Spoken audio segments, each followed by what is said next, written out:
Hey, it is Xennial Gamer, and we are here today to talk about artifacts.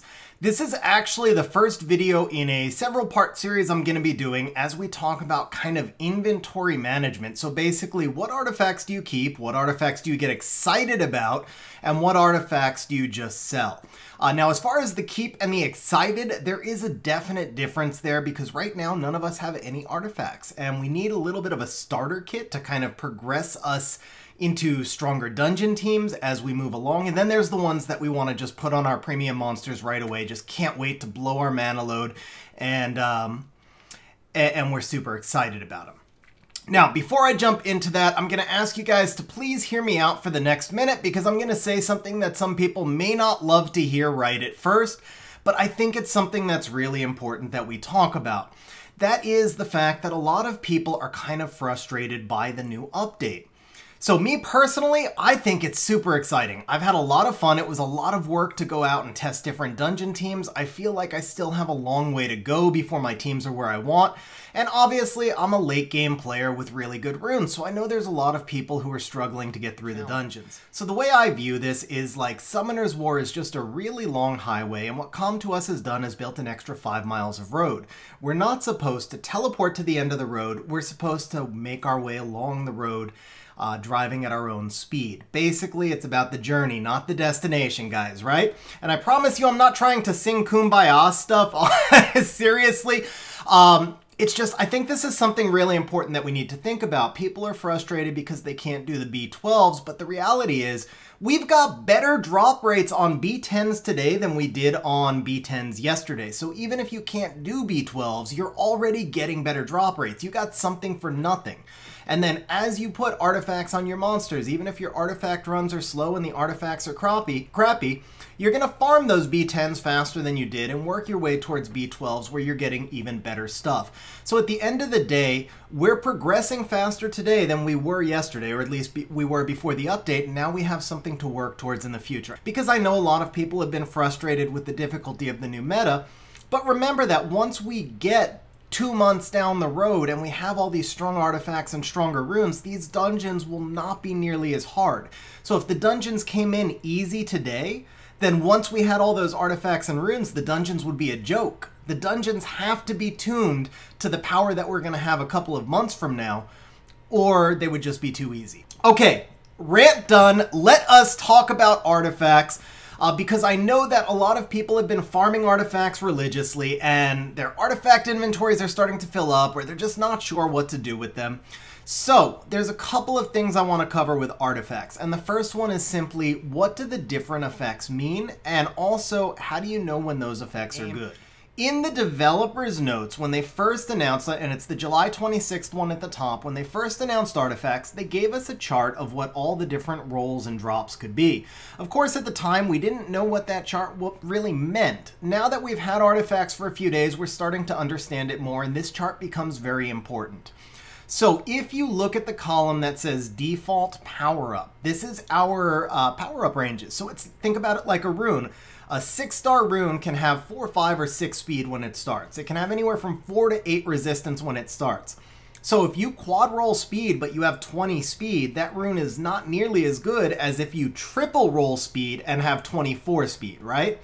That matters for artifacts as well, or it's going to down the road. For today, a lot of our goal is simply just to get artifacts on our monsters, get our monsters stronger, and farm the dungeons faster. But a couple of months from now, or even a month from now, when all of your core monsters have some sort of halfway decent artifact and we get into the more serious farming for good artifacts, this chart's going to be really important. So let's take a look at the different artifact sub-property types. Now keep in mind, this is all new. We're all learning together. So guys, if I screw something up on this list, correct me in the comments. I'm not trying to mislead anybody. I'm learning like everyone else is, and a lot of this stuff hasn't really been tested yet. Okay, so the first thing we see at the top is very straightforward. Skill 1, 2, 3, 4, crit damage plus N%. Now, obviously, there's only a couple of monsters in the game that have a skill 4. The samurais, the cannon girls. So, obviously, slot 4 crit damage percent gonna have less value to us because you really just want a few good artifacts for samurais or cannon girls, but you don't need a whole lot. Skill 1, 2, 3 recovery percent. So my understanding of this is that this boosts the amount of healing that you have to offer, let's say. So for example, if it's skill 2 recovery percent on Fran, Fran could heal herself or she could heal someone else. Either way, it's going to boost that amount of healing. Now it's going to be a percentage of the heal. So let's say your heal, I think Vigor's heal is 20%, right? So if the monster has 2000 HP and Vigor's default heal is 24% skilled up, his heal would do 2400. And then if you've got a recovery of an additional 10%, it now heals 2640. So 10% of that recovery amount. Skill 1, 2, 3, accuracy, very straightforward. Don't think we need to explain a lot here. Just fix these numbers in your mind. They range from 3 to 6%. A max is 30%. And on the right column, it says max power up at plus 15. That's really max power up at plus 12. Working just like runes, we get boosts on the sub-property types at 3, 6, 9, and 12. Because the artifacts are so freaking expensive and I have no mana, I'm not taking anything past plus 12 right now. A lot of them I'm only taking to plus 9. Okay, so the attribute artifacts. We've got damage dealt on fire, water, wind, light, and dark. While I value the damage dealt to attribute less, there is definitely still value in it. This is also an amazing sub-property for our dungeon team. So if you've got one monster that you're running primarily in one dungeon, so for example, I build Brig to run him in the Steel Fortress dungeon. So if I probably won't use Brig almost anywhere else, although his runes are pretty good. I might test him out in PvP, but the odds are I won't use him much of anywhere else. So if I have an artifact that gives me added damage to wind and it's a light artifact, that's going to be really good for Brig because that's the only thing he's ever attacking. So yeah, the damage dealt on attribute, really good for dungeons, also kind of good situationally, but not maybe necessarily the thing I'm most excited about. Now the reason I make this point is because as we're looking at like our artifacts getting full and what do we sell, we want to prioritize. It's just like on your runes. You love HP percent, but you don't need HP percent on every rune, or at least I should say you're not keeping every rune that has HP percent. You're keeping every rune that has speed, you're keeping most runes that have crit rate, you're keeping more runes that have attack percent, so there's kind of a prioritization scale in there, right? So that's going to have to be the same thing for artifacts. So for me, I'm keeping every rune that has really good crit damage boosting on skill 3, or to a lesser extent skill 2. I'm keeping the runes that have boosted accuracy on certain key skills. I'm keeping things that have global effects, such as additional damage by a certain percentage of HP, attack, defense, speed. Those things will benefit me in a very wide range of possibilities. And of course, things like received critical damage is one of my favorite attributes for tank type monsters. Now, while I'm talking about global effects, I think it's important to also understand that the global effects can be slightly less impactful. So let's take the example of Belager. Belager has a 790 base attack, and your typical BJR5 Belager, he'd usually be around 16 to 1800 attack, but just to make these numbers easy, we're going to say he'd have 2000 total attack, so he's plus 1210. Again, that's really high, but just making easy numbers. Now in BJR5, there's no attribute, so we're also going to take that Belager and we're going to put him in Wind Rift, which is another place you could use him. So in Wind Rift, if your Bale is hitting for 35,000 damage, and we have an attribute artifact with an attribute boosting damage of 10% on wind, then that 40,000 damage turns into 44,000 damage. He gains just 4,000 damage, straight up. On the bottom, if we have additional damage by N% of attack, the assumption here is that you're boosting the base attack just like every other modifier does. So what we're actually doing is if it's additional damage by 10% of attack, we're boosting his attack by 79 points. Now the way you calculate a monster's damage is you basically take all their base stats, multiply it by towers, leader skills, and other multipliers. Then you add your set bonuses and your artifact stuff to it after doing the first multiplication. Then you multiply that by the skill multiplier, and then if it's a critical hit, you multiply it by critical damage. So when you add all of that up, that's how you get to the total damage that they do. And actually, after you add all of that up, then you have to reduce those numbers based on the enemy's defense and any damage reducing effects that the enemy has. And then that's how you get to the total damage you do, along with a very small, like 1 to 2% hidden multiplier inside the game. So if we just take that big math formula and we make it 40, we say he's going to hit for 40,000 damage, and then we add 10%, and that would be like in your skill ups. If a skill up says damage dealt plus 10%, you just add 10% on the end. So now your 40,000 is 44,000. But at the bottom where it says additional damage by N% of attack, what we're actually doing is adding 79 attack into that formula, and it's far less impactful. Instead of doing 44,000, you might do 41,000, so you're getting much less of a boost, but you're able to hit every attribute with that extra 1,000 damage. So each of those two artifacts has a very specific role. The difference to me is that damage dealt on a specific attribute I need less of. That's all it is. I still need them. I will still use them. They are still really helpful, but I'm going to use them on monsters that very specifically are intended only to target a certain type of attribute, whereas artifacts that have a general damage boost, those are going to be what I'll use more on RTA, more on bruisers, more on basically PvP monsters.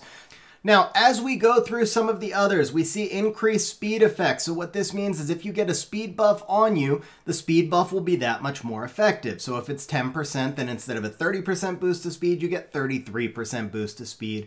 Again, this is going to be a slightly narrower usage, but slightly more impactful when you have it. So for example, if you put this on a monster that self-speed buffs, it's almost like getting a very constant immediate speed boost on them. But if you put it on a monster that you run with no speed buffers, who's not in a team with speed buffers, then you get no benefit whatsoever. Stuff like damage dealt by attacking together. This is going to be really useful for twins and Inigamis, but it makes no sense again for like a Molong. Even if you were to put the Molong in a team with an Inigami and he did team up, it's still once every few turns and he's not a primary damage dealer anyway, so little bit less useful. Bomb damage, again, amazing for your Ciaras, for your Dovas, for your Gibraltas, but not necessarily a broad usage thing. So the reason I'm pointing this out is because for a lot of these artifacts, if you only have 3 or 4 monsters that are going to benefit from a certain attribute type, you can be a little bit pickier. So when we talk about bomb damage, I need to get an artifact on my Ciara right away, just so she gets the benefit of the additional stats, and maybe she gets something cool in there somewhere, whether it's like a little extra damage reduction or whatever it is. Like I want to have an artifact on her immediately, just something so that she gets stronger. And then I'm going to start to hold out for a really good fit for her. I'm going to look for an artifact that has a lot of bomb damage plus, and because I like to build a tankier Ciara, probably look for an artifact that's going to make her a little bit tankier so it synergizes overall. And of course, obviously, I'm going to be looking for skill 2 accuracy because even with 10 million accuracy, it's still Ciara. But yeah, so basically my first big recommendation of this video, get artifacts on your monsters that make at least a little bit of sense, but they don't have to be like brilliant strategic design. Just get something on your monsters right away so that you get that little bit of extra boost from stats. If it's a junk artifact that I'm just putting on her for the time being, I'll take it to +9 to conserve my mana, or you might even just take it to +6, but just to get something. Then as I'm farming, I'll keep waiting for that great bomb damage dealt artifact, and when the right fit comes, I'll put it on Ciara. Life drain is, you have to have the ability to drain life. So for example, vampires have some life drain built into their skills, and that's going to boost the healing that they receive from it. Laika is an amazing one with life drain, or Miho, because they heal off of their skill 1s. So that's going to boost the amount of healing they do, but it doesn't give you life drain, it just amplifies the life drain skill that you have. Another thing a lot of people keep talking about is HP when revived being good for demons. It's terrible for demons. Don't do it. Don't put it on your demons. If you have Belial or Beelzebub, don't do it. Here's why. Because their skill 2 ignores partial defense based on their HP status. So if you have them revive with health, they're not going to be able to one-shot the enemy. Instead, what you want for them is to revive with more attack bar so that, you know, it still won't cut an enemy proc, but if the enemy's attack bar is over 100%, if you get enough attack bar when you're revived, then it could allow you to cut the enemy. And obviously, then you just want them to have additional damage in their skills. The one thing I do see crushing hit damage being useful for is the Brownie Magicians. Now, there's a few monsters in the game that have a guaranteed crushing hit. I can't even name most of them off the top of my head because, generally speaking, it's just not very relevant to their kits. but it is relevant for the Brownie Magicians because they're commonly used as Miho counters. So if you can build your Brownie Magician on like an attack slot 4 so it does some damage, their skill 2s all do crushing hit guaranteed, so it cannot crit and it does not do glancing normal, any of that. It's guaranteed crushing hit.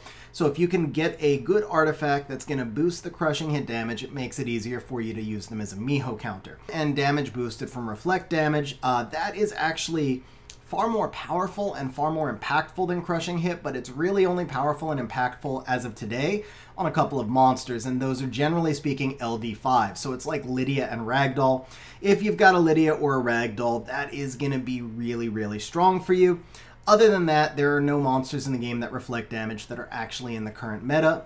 Doesn't mean that Com2uS doesn't have changes planned in the future. Obviously, a lot of what they've set up here is laying the groundwork for the future, and so we can see that they may be planning some buffs or some meta shifts where more monsters have guaranteed crushing hits, where more monsters do reflect damage, and that would be why these attributes are here. So this could be a little bit of an indication of what's to come. Also, we may see some more monsters with vampiric skill built in, so this could be a little bit of an indication of what's to come in future balance patches. Now, the last thing I'll say to this effect is, and I've stressed this point a few times already, for right now it's all about just getting the artifacts onto your monsters. You'll also notice there's no artifact manager in the game, and that's a challenge. I'm not gonna lie. That's gonna be a big challenge as we move forward. Now, I do believe there's an artifact manager planned and in the works. It takes time to develop things, and the more you put it, they already put so much into this update, it was crazy, and the more you put into one update, the more likely you are to run into bugs. So without any inside information, I do believe that we'll have an artifact manager in the future. In the meantime, the optimizer, and I'll put a link on screen, the optimizer has released an update version 6.3.2 that does have an artifact manager in it, which is going to be really, really helpful. But for now, for the first month or two, the focus really should just be about getting something onto your monsters so that you're benefiting from the minimal stats, and then we're going to start to do more focused farming and try to synergize those stats. And then the synergy is probably the last point I want to make on this chart. When you get an artifact, what you're looking for is obviously good rolls. Just like with a rune, we need to familiarize ourselves with these power-up ranges to know what's good and what's bad. So we're looking for good rolls, and then we're looking to roll it to 3 and see if the roll is good, and then roll it to 6 and see if it's good. And we're also looking for stats that synergize, stats that work well together. For example, using the rune analogy, a slot 1 rune that has crit rate, crit damage, and resistance and HP percent doesn't synergize because your crit rate and crit damage go onto a nuker, but your resistance and your HP percent go onto a support. It's not synergized. With your resistance runes, you really want lots of speed with HP and defense. With your crit rate and crit damage, especially more so crit damage than crit rate, but with those offensive type runes, you need attack percent to go with it. That's better synergy. So as we look at the attribute charts and we look at the different effects in here, think about, like, I get this great bomb damage rune, but then the other effects are crushing hit damage and attack bar when revived. That doesn't make sense for anybody. That's part of the RNG of farming on scale. So what we're looking for is, for example, if you get something with bomb damage, then what you really want to have is like skill 2 accuracy on it. Or I think there's some bombers that bought like CM bombs on skill 3, so skill 3 accuracy would be fine as well. Just something, if you have bomb damage, you want something that boosts up your bombers. Now, obviously, additional damage based on HP, not perfect for Illusion, for example, but it's still more damage. Anything that adds damage to Illusion is good, so if I've got something that gives me crit damage skill 3, and it's tons of crit damage, and then it also has additional damage by HP and defense, I'll put that on my Illusion. You know, it doesn't have to be additional damage by N, so think of that as a 15 speed rune. It's a good, usable rune that improves your unit. Now, if it's crit damage slot 3 or crit damage skill 3 plus additional damage by percentage of attack plus damage dealt on wind because Triana is the Bane of Lucian, now that's a 30 speed rune. That would be the equivalency there, right? So anything crit damage skill 3 with some other damage boosting for your Lucian, that's like a 15 speed rune. And depending on stage of a game, I get the analogy isn't relevant to everybody, but think of like a rune that you're happy to get. It goes deeper in your monster box. It's not an immediate improvement, but it's good. And then think of a rune that you're just super excited, you're on cloud 9 all day about, it's that amazing. So that's the analogy here. If the rune synergizes absolutely perfectly, or rather if the artifact synergizes absolutely perfectly, for me that's a 30 speed rune, you know, that's in the case of Lucian, that's your crit damage skill 3, along with additional damage by percentage of attack, along with additional damage to win. Okay, so this video is getting a little bit longer than I intended. As I said, I do want to break this up into a multi-part series because the videos are going to be kind of long. So we're going to wrap up by just looking at a few artifacts that I have in inventory. Now, I spent most of the last few days actually working on dungeon teams for videos, so I'm a little behind in my artifact farming, I'm going to admit. And every time I get a good artifact, I do put it on a monster, so we don't have a lot here to look at just now. But with that said, this has been my process. Whenever I complete a dungeon run, I just take a quick look at the artifact. For the most part right now, I'm only keeping hero and above unless there's two stats that synergize really well and look to me like they have high rolls, because I haven't memorized the chart myself either. I'm working on it. So for the rares, if I see two stats that I think are high rolls and they look like they work really well together, I keep it and roll it out. Otherwise, I'm keeping hero and above. For the hero and above, I'm actually not spending much time looking at them while I'm farming, simply because it takes too much thought and concentration right now.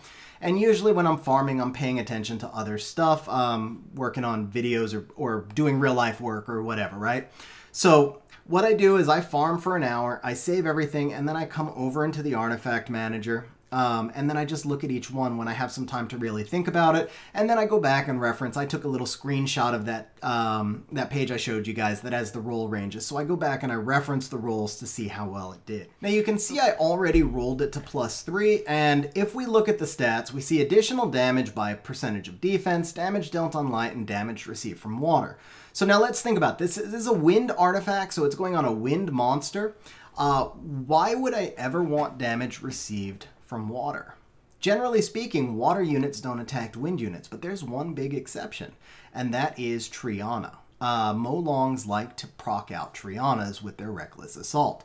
So for me, and this started off, it was a higher roll to start off. I think it was a +6 to start off. So for me, I thought I would roll it out, and if I got like a 20% damage reduction from the Molongs, then that would be useful to put on my Triana. So my thought process here is if I triple roll into damage received from water, it's a good Triana artifact. And then if I get something good on the 4th sub-property, then I can just convert off that damage dealt on light into something that benefits Triana more. So as I rolled it out, obviously the first hit was pretty low because it went from +6 to +9. Now I'll still roll this to +6 and just see if I get a triple roll, because if it lands something like a 20% damage reduction off that Reckless Assault, that is huge for me. Now it's a very specific artifact here though. This artifact is, the only place I could think of it off the top of my head that it would work is on a Triana. So what if I get 3 more wind artifacts that are basically the same thing? I'm only going to need one of them. Well, 2, because I have 2 Trianas, but you get the idea. I'm not going to need a lot of them. There are places that they can be used, but for the most part, you're not going to need like 50 of these. So what I would probably do is if I got a good roll on this, I would put it on my Triana, and then I wouldn't keep anything like this, or, you know, once I had a second one for my other Triana, I wouldn't keep anything like this unless it was legendary and I was just going for an even better roll. But I would want it to be a noticeable upgrade because artifacts are so expensive, especially right now. I wouldn't try to spend, you know, 1,000,000 mana for a tiny little incremental upgrade. I'd be happy if I got one good artifact on Triana, and then from that point on, I would sell this type of artifact unless I could see a path to it being a big upgrade. Like I said, like it being legend and getting bigger rolls. Now, this artifact right here, I haven't looked at this one yet, so we're going to say HP when revived plus 3%. Now, for me, I actually can't think of many monsters where I would want that at all. Perna resurrects at full health. This could work on an Odin, for example, because he revives based on the revives with health based on the number of stacks he has. And the additional damage by 4% of attack actually works really well on Odin. So as I'm talking it out, this does make sense for Odin if I can avoid life drain. And of course we hit life drain. So life drain for me, this no longer really makes much sense. But that's the basic process, guys. Had I hit HP when revived or additional attack, I would have rolled it on to +6 and seen what happened and made my decision from there. Now the other thing is, had this been an attack plus instead of defense plus, I'd have been more inclined to keep it for Odin as well, just to get something on him for the time being. Maybe even if I only put it to +6 and just, you know, because it's relatively inexpensive to go to +6. So it's an artifact that sort of makes a little sense for him, even with the life drain being wasted. The other two sub-properties are good. So if this was a tag type, it could have gone on an Odin. But since it doesn't make sense for anybody I can think of, I would sell it. So that's it for this video, guys. I'm going to have a few more coming out along these lines, talking about rune management and how to place your runes in your artifacts. So keep an eye out for those. But as always, hope you enjoyed it. Hope you found it useful, and I'll see you soon. Hey guys, if you're still with me to this point, then that means that you probably liked the video, found it entertaining, or even better, both. So please smash the like button, hit the subscribe button, and leave a comment down below, because those things help the channel grow, and more importantly, they show me that the video is useful, and that's the whole reason I do this in the first place.